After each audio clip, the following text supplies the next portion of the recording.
This is the Washington Week Webcast Extra. Hello, I'm Gwen Ifill. Welcome to the Washington Week Webcast Extra. I'm joined around the table by Robert Costa of the Washington Post, Jeanne Cummings of the Wall Street Journal, John Harwood of CNBC, and Doyle McManus of the Los Angeles Times.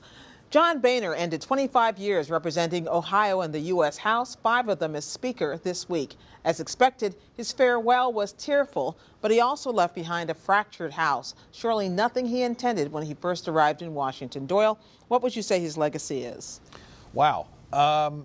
It's not what he wanted it to be. I think John Boehner's legacy, inadvertently, is the divided Republican caucus we now see in the House. He lost control of his own conference repeatedly. The most conservative members, the Freedom Caucus, are still quite restive under Paul Ryan, even though ideologically he's closer to them. In a way, what happened to John Boehner, I think, is that he could have been a terrific speaker 20 years ago, but the party changed out from under him. Do you agree with that? I think that the point about 20 years ago is an apt one, because Boehner has always struggled to deal with the rise of multiple voices on the right in the conservative news media, attacking not only daily but moment by moment, becoming really informed about the legislative process and making it difficult for him to get bills through. I also think Boehner's legacy will be one that's really emblematic of the Republican Party over the last 25 years. Someone elected in 1990, was an ally to Gingrich in 94, comes up, works with George W. Bush, moved a little bit to the center like many Republicans did, and then had to deal with this Tea Party wave and never was really able or capable to do so. Well, he got one of his last acts was getting this 2-year budget deal passed.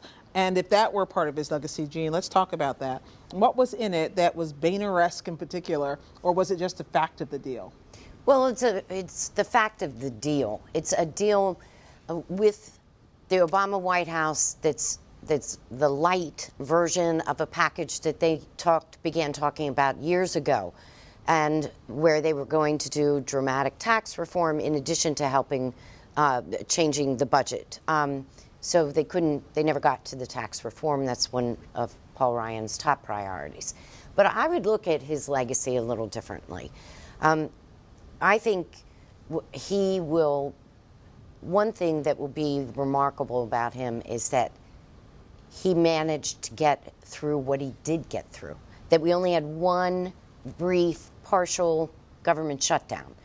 With all of the budget deal, this is like his 3rd or 4th time. Plus, They had to raise the debt ceiling 2 or 3 times, and this takes care of the latest one. It's remarkable that he ever got all of those votes done with only one time, when they stood up to him and shut the government down for a short period. You know, I think of congressional leaders and what happens to them after they leave office. Many of them stay here. Tom Daschle, Dick Gephardt, Trent Lott, they all basically remade themselves as lobbyists, essentially, in Washington. Dennis Hastert, we saw this week, did not, but it didn't end well for him. He's going to jail. But I want to talk to you, John, about this idea, about what happens. What's the second life for people who are leaders? Well, you have a lot of options. First of all, he can hang his name on lobbying firms or law firms, even though he's not a lawyer, and get a good salary for not very much. Yeah. He can give speeches and get paid for speeches. He can write a book, get paid to write a book. And he can play a lot of golf, which is something he wants to do. Seems like he really wants to do. Yeah. He's got the house in Florida, and so I think I think there are a lot of things he can do. I suspect he will not lobby, but he will find a way to make enough money to enjoy life. That sounds reasonable to me. I want to talk to you guys and take you back to the debate. There was an undercard. Remember, there were 4 other people, a much more manageable number, who actually went out on the stage and debated each other. Lindsey Graham, George Pataki, Bobby Jindal, Rick Santorum. Was there anybody who broke through that in that undercard that we didn't see, that like Carly Fiorina did in the first one? I was on a Frontier flight with Senator Graham from God bless Washington you. to Denver. God bless And you, he my was son. alone in the security line. TSA pre-check was closed. And so he's just a lonely senator going through security like everyone else. And he said to me, this is America.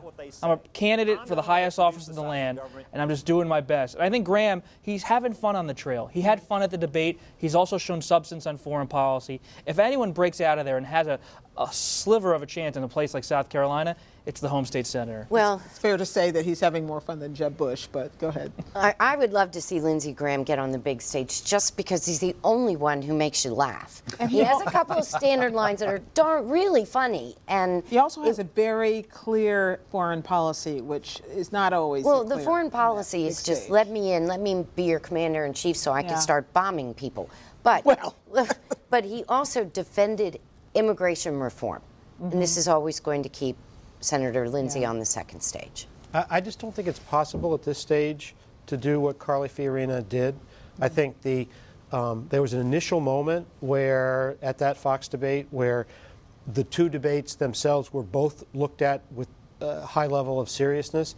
And I think her having elevated, Walker having left, we've now sort of moved past the point where somebody can get a lot of It's traction more from likely that debate. someone's going to fall off the main stage. That's right. And the one thing, though, candidates are talking about having a meeting this weekend, and people like Lindsey Graham have been pushing for having debates randomized among the 14 so that you would get a chance, despite your poll numbers. I suspect the higher-rated candidates aren't going to be too interested in that, but we'll see what happens. It's an unpredictable situation. The other reason that they can't move up is that there really isn't a niche on that big stage for anybody who's down below. Maybe Lindsey Graham, if foreign policy suddenly became the big, a big flashpoint. Or a sense of humor. Or a sense of right, the humor deficit. But Carly Fiorina was a terrific debater, and there was no woman on the stage. It did the rest of them good to have that. But the others don't actually have a natural niche to move into. The other thing to look forward to in the future, though, and this was supposed to happen on this last debate, I am told, is that the Republican Party and those candidates have to hit a crunch point at which they decide, are we going to continue having, how many people were on that stage? 10 on the main people. stage, Yeah, 4 10. on the first. Is 10 still the right number? Is 3% the right cutoff? Should it be, or 3%? And if you're at 2 point If 3% something, were the cutoff in the polls, how many of those people would still be on the stage? 8 of the 10 would have been there if you had to get an actual 3%, as opposed to rounded up from 2.5 and above. Christian Paul would not have made it. because the one thing we know is that a debate with 3 or 4 candidates is infinitely better and more substantive and meatier than any debate with 10 candidates. No question. That was actually true of the undercard. Even though many, dramatically fewer people watched it, it was actually more interesting and That's right. clear in that way, in that respect. Thank you, everybody. We'll see you all the next time on the Washington Week Webcast Extra.